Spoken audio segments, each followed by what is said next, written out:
Hello all, welcome back to Bharat Fintech. Mutual funds are popular investment choice. కానీ returns ఎలా calculate చేస్తారు అనేది అర్థం చేసుకోవడం ఇంపార్టెంట్. ఆల్సో ఇన్ఫార్మ్డ్ డిసిషన్స్ తీసుకోవడంలో తోడ్పడుతుంది. ఈ వీడియోలో we will explore few things like returns calculate చేసే కీ మెథడ్స్ ఏంటి, the magic of compound and కొన్ని టిప్స్ కూడా చూద్దాం. సో లేట్ చేయకుండా let's get started. What are mutual fund returns? Mutual fund returns ఒక స్పెసిఫిక్ పీరియడ్లో మీ ఇన్వెస్ట్మెంట్స్ నుండి వచ్చే ప్రాఫిట్ లేదా లాస్ని రిప్రజెంట్ చేస్తాయి. ఇన్వెస్టర్స్ తమ ఇన్వెస్ట్మెంట్స్ ఎంత బాగా పర్ఫామ్ చేస్తున్నాయో మెజర్ చేయడానికి రిటర్న్స్ హెల్ప్ అవుతాయి. బై అండర్స్టాండింగ్ ద రిటర్న్స్ మీరు ఫండ్స్ని కంపేర్ చేయొచ్చు, రియలిస్టిక్ ఎక్స్పెక్టేషన్స్ సెట్ చేయొచ్చు అండ్ బెటర్ ఇన్వెస్ట్మెంట్ చాయిస్ చూస్ చేయొచ్చు. Understanding the net asset value NAV అనేది ఒక మ్యూచువల్ ఫండ్ యొక్క పర్ యూనిట్ ప్రైస్. ఇది చాలా క్రూషియల్ ఎందుకంటే మన రిటర్న్స్ ఓవర్ టైం తెలుసుకోవడానికి హెల్ప్ అవుతుంది. ఫర్ ఎగ్జాంపుల్, ఒక మ్యూచువల్ ఫండ్ యొక్క net asset value 100 to 120 increase అయింది అంటే మన ఇన్వెస్ట్మెంట్స్ 20% గ్రో అయినట్టు. NAV క్యాలిక్యులేట్ చేయాలంటే ఫార్ములా వచ్చేసి total assets minus liabilities divided by number of out standing units. Next, types of mutual fund returns. ఇక్కడ మనం 4 టైప్స్ ఆఫ్ రిటర్న్స్ చూద్దాం. Absolute returns, annualised returns, compound annual growth rate, extended internal rate of return and rolling return. First one వచ్చేసి absolute returns. ఇవి మన ఇన్వెస్ట్మెంట్స్కి after a period of టైంలో వచ్చిన returns.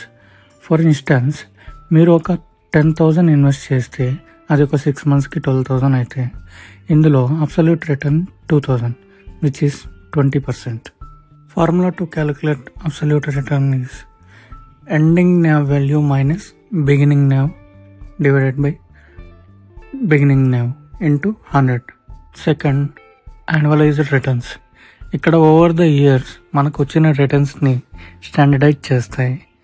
Investment every year same రేట్తో పెరిగినప్పటికీ ఇది yearly growth రేట్ని ఇస్తుంది. Also దీన్నే compound annual growth rate అంటారు. ప్రాఫిట్స్ని రీఇన్వెస్ట్మెంట్స్ చేస్తున్నాం అనుకుంటే ఇక్కడ ఇన్వెస్ట్మెంట్స్ యొక్క యావరేజ్ యాన్యువల్ గ్రోత్ రేట్ని మెజర్ చేస్తుంది. CAGR లాంగ్ టర్మ్లో మెజర్ చేయడానికి హెల్ప్ అవుతుంది. CAGR ఫార్ములా వచ్చేసి ending value divided by beginning value power of 1/n minus 1. Next, extended internal rate of return. మనం డిఫరెంట్ టైమ్స్లో కనుక ఇన్వెస్ట్ చేసినట్లయితే XIRR is the best method to calculate the return. ఇది timing and size of the cash ఫ్లోస్ని consider చేస్తుంది. XIRR use చేసి SIPC యొక్క return రేట్ని క్యాలిక్యులేట్ చేయొచ్చు. Last, rolling return. ఇది over a specific period of time annualize return ఎంత అని చెక్ చేయొచ్చు. Like daily, weekly or monthly చూడొచ్చు. The power of compounding. మన ఇన్వెస్ట్మెంట్స్ యొక్క ప్రాఫిట్స్ రీఇన్వెస్ట్ చేస్తే over the time exponential growth ఉంటుంది. మ్యూచువల్ ఫండ్స్లో బిగ్గెస్ట్ అడ్వాంటేజ్ ఈ కాంపౌండింగ్. దీన్నే స్నోబాల్ ఎఫెక్ట్ అని కూడా అంటారు.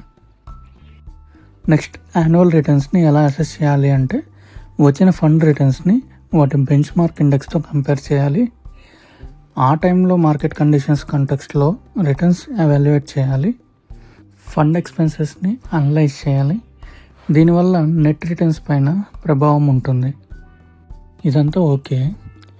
రిటర్న్స్ గురించి తెలుసుకోవడం వల్ల మనకి యూజ్ ఏంటి అంటే మన ఇన్వెస్ట్మెంట్స్ని క్రమంగా ట్రాక్ చేయడానికి హెల్ప్ అవుతుంది.